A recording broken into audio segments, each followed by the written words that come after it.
ನಮಸ್ತೆ. ಇವತ್ತು ನಾನು ಮಗುವಿನ ಬ್ರೈನ್ ಡೆವಲಪ್‌ಮೆಂಟ್‌ಗೆ ಹಾಗೆ ವೆಯ್ಟ್ ಗೇನ್‌ಗೆ ಬೆಸ್ಟ್ ಆಗಿರುವಂತಹ ಡ್ರೈ ಫ್ರೂಟ್ಸ್ ಪೌಡರ್‌ನ ಹೇಗೆ ಮಾಡೋದಂತ ತಿಳಿಸ್ಕೊಡ್ತಾ ಇದ್ದೀನಿ. Home made powder. ಯಾವುದೇ ಬೋರ್ನ್‌ವಿಟಾ, ಹಾರ್ಲಿಕ್ಸ್ ಆ ರೀತಿ ಯೂಸ್ ಮಾಡ್ದಿರಾ ಈ ಥರ ಪೌಡರ್‌ನ ಯೂಸ್ ಮಾಡ್ಕೊಳ್ಳೋದ್ರಿಂದ ಮಗುಗೂ ಕೂಡ ಹೆಲ್ಪ್ ಆಗುತ್ತೆ. ಹಾಗೇನೇ ದೊಡ್ಡೋರು ಕೂಡ ಕುಡಿಬೋದು.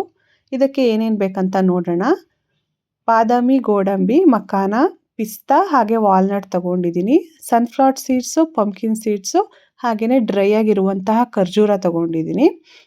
ಇನ್ನು 3-4 ಇಂಗ್ರೀಡಿಯೆಂಟ್ಸ್ನ ನಾನು ಆ್ಯಡ್ ಮಾಡ್ತಾ ಹೋಗ್ತೀನಿ. ಸೊ ಅದನ್ನು ನೀವು ಈ ವಿಡಿಯೋ ಫುಲ್ ನೋಡಿದ್ರೆ ಗೊತ್ತಾಗುತ್ತೆ. ಸೊ ವಿಡಿಯೋ ಸ್ಕಿಪ್ ಮಾಡಬೇಡಿ, ನೋಡಿ. ತುಂಬಾ ಯೂಸ್ಫುಲ್ ಆಗಿರುವಂತಹ ವಿಡಿಯೋ. ಮನೆಯಲ್ಲಿ ಚಿಕ್ಕ ಮಕ್ಕಳು ಏನು 1.5 ವರ್ಷ 2 ವರ್ಷ ಮಗುವಿಂದನೂ ಕೂಡ ನೀವು ದೊಡ್ಡವರು 60-70 ಇಯರ್ಸ್ ದೊಡ್ಡವರು ಕೂಡ ಈ ಪೌಡರ್ನ ಯೂಸ್ ಮಾಡ್ಬೋದು. ಸೊ ನೀಟಾಗಿ ನಾವು ಬಾದಾಮ್, ಗೋಡಂಬಿ ಏನೇನು ತೊಗೊಂಡಿದ್ದೀವಿ ಅವನ್ನೆಲ್ಲ ನೀಟಾಗಿ ಡ್ರೈ ರೋಸ್ಟ್ ಮಾಡ್ಕೋಬೇಕಾಗತ್ತೆ, ಹುರ್ಕೋಬೇಕಾಗತ್ತೆ. ಇದರಿಂದ ಹಿಟ್ಟು ಜಾಸ್ತಿ ದಿನ ಬಾಳಿಕೆ ಬರುತ್ತೆ, ಬೇಗ ಕೆಡೋದಿಲ್ಲ. ರೋಸ್ಟ್ ಮಾಡ್ಕೊಳ್ಳಿಲ್ಲ ಅಂದರೆ ಸ್ವಲ್ಪ ದಿನಕ್ಕೆ ನೀವು ಹಿಟ್ಟು ಸ್ಮೆಲ್ ಬರುವಂಥದ್ದು ಅಥವಾ ಹಾಳಾಗಿರುವಂಥದ್ದನ್ನ ನೋಡ್ಬೋದು. ಸೊ ನೋಡಿ, ಇದಕ್ಕೆ ನಾನಿಲ್ಲಿ ಕಡಲೆ ಬೀಜನೂ ಕೂಡ ತಗೊಂಡು ಡ್ರೈ ರೋಸ್ಟ್ನ ಮಾಡ್ಕೋತಾ ಇದ್ದೀನಿ. ಅದಕ್ಕೆ ಹೇಳಿದ್ದು ವಿಡಿಯೋನ ಸ್ಕಿಪ್ ಮಾಡಿಬಿಡಿ, ಫುಲ್ ವಿಡಿಯೋ ನೋಡಿ ಅಂತ. ಸೊ ಕಡಲೆ ಬೀಜನ ನೀಟಾಗಿ ಹುರ್ಕೊಂಡ್ಮೇಲೆ ಮೇಲ್ಗಡೆ ಸಿಪ್ಪೆ ತೆಗೆದುಬಿಟ್ಟು ಕಾಳುಗಳನ್ನು ಗ್ರೈಂಡ್ ಮಾಡೋದಕ್ಕೆ ಯೂಸ್ ಮಾಡ್ಕೋಬೇಕಾಗತ್ತೆ. ನಂತರ ಇಲ್ಲಿ ಪಂಪ್ಕಿನ್ ಸೀಡ್ಸು ಹಾಗೆ ಸನ್ಫ್ಲವರ್ ಸೀಡ್ಸು, ಪಿಸ್ತಾ ಕಾಳನ್ನ ತೊಗೊಂಡು ಡ್ರೈ ರೋಸ್ಟ್ ಮಾಡ್ಕೋತಾ ಇದ್ದೀನಿ. ನಿಮಗೆ ಏನಾದರೂ ಫೈಬರ್ ಕಂಟೆಂಟ್ ಕಡಿಮೆ ಅನಿಸಿದ್ರೆ, ಬಾಡಿನಲ್ಲಿ ವಿಟಮಿನ್ಸ್ ಪ್ರಾಬ್ಲಮ್ ಇದ್ದರೆ, ಹೆಲ್ತ್ ಇಶ್ಯೂಸ್ ಇದ್ದರೆ, ಹಾಗೆಯೇ ಮಗು ದಪ್ಪ ಆಗ್ತಾ ಇಲ್ಲ, ಮಗು ಸಣ್ಣ ಇದೆ ಅಥವಾ ಬ್ರೈನ್ ಡೆವಲಪ್ಮೆಂಟ್ಗೆ ಹೆಲ್ಪ್ ಆಗಬೇಕು, ಮಗುದು ಇಮ್ಯುನಿಟಿ ಬೂಸ್ಟ್ ಆಗಬೇಕು ಅಂತ ಏನೇ ಇದ್ದರೂ ಕೂಡ ತುಂಬಾ ಇಷ್ಟು ಅಂತ ಅಲ್ಲ 100+ ಇದು ಬೆನಿಫಿಟ್ಸ್ ಅಂತಲೇ ಹೇಳ್ಬೋದು. ಮಕ್ಕನ ನಾನಿಲ್ಲಿ 2 ಬೌಲಷ್ಟು ತೊಗೊಂಡಿದ್ದೀನಿ. ತಾವರೆ ಬೀಜ, ಮಖಾನ ಅಂದರೆ ತಾವರೆ ಬೀಜ. ಸೊ ಇದಕ್ಕೆ ನಾನಿಲ್ಲಿ ನೋಡಿ ಕಡಲೆ ಬೀಜ ಸಿಪ್ಪೆ ಎಲ್ಲ ತೆಗೆದುಬಿಟ್ಟು ಆ್ಯಡ್ ಮಾಡ್ಕೋತಾ ಇದ್ದೀನಿ. ನೀವು ಡ್ರೈ ಫ್ರೂಟ್ಸ್ ಉಂಡೆಗಳನ್ನು ಕೂಡ ಮಾಡ್ಕೋಬಹುದು. ಉಂಡೆ ಮಾಡ್ಕೊಳ್ಳಿಲ್ಲ ಅಂದರೆ ಪೌಡರ್ ಕೂಡ ಮಾಡ್ಕೋಬೋದು.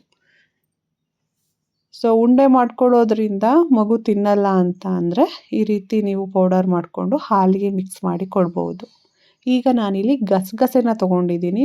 ಗಸಗಸೆ ಬಾಡಿಗೆ ತಂಪು. ಸೊ ಹಾಗಾಗಿ ಇಲ್ಲಿ ಗಸಗಸೆನ ಹಾಕೋತಾ ಇದ್ದೀನಿ. ಟೇಸ್ಟ್ ಕೂಡ ಚೆನ್ನಾಗಿ ಅನಿಸುತ್ತೆ. ನಂತರ ಡೈಜೆಷನ್ಗೆ ಹೆಲ್ಪ್ ಆಗಲಿ ಅಂತ ಅಂದ್ಬಿಟ್ಟು ನಾನಿಲ್ಲಿ ಸೋಂಪು ಕಾಳನ್ನು ಸ್ವಲ್ಪ ಹಾಕ್ಕೊಂಡು ರೋಸ್ಟ್ ಮಾಡ್ಕೋತಾ ಇದ್ದೀನಿ. ಸೊ ನೋಡಿ, ನಾನು ಇಲ್ಲೆಲ್ಲ ಒಂದು ಬೌಲಿಗೆ ಹಾಕ್ಕೊಂಡು ಮಿಕ್ಸ್ ಮಾಡ್ಕೋತಾ ಇದ್ದೀನಿ. ಇದನ್ನು ನೀವು ಒಂದು ಗ್ರೈಂಡರ್ಗೆ ನೀಟಾಗಿ ಸಣ್ಣದಾಗಿ ಪುಡಿ ಮಾಡಿಕೊಂಡು ಸ್ಟೋರ್ ಮಾಡಿ ಇಟ್ಕೊಳ್ಳಿ. ತುಂಬ ದಿನಕ್ಕೆ ಆಗೋಂಗೆ ಮಾಡ್ಕೋಬೇಡಿ, ಜಸ್ಟ್ ಒಂದು ತಿಂಗಳಿಗೆ ಆಗೋಷ್ಟು ಮಾಡ್ಕೊಳ್ಳಿ. ಖಾಲಿ ಆದಂಗೆ ಮಾಡ್ಕೋತಾ ಇರಿ.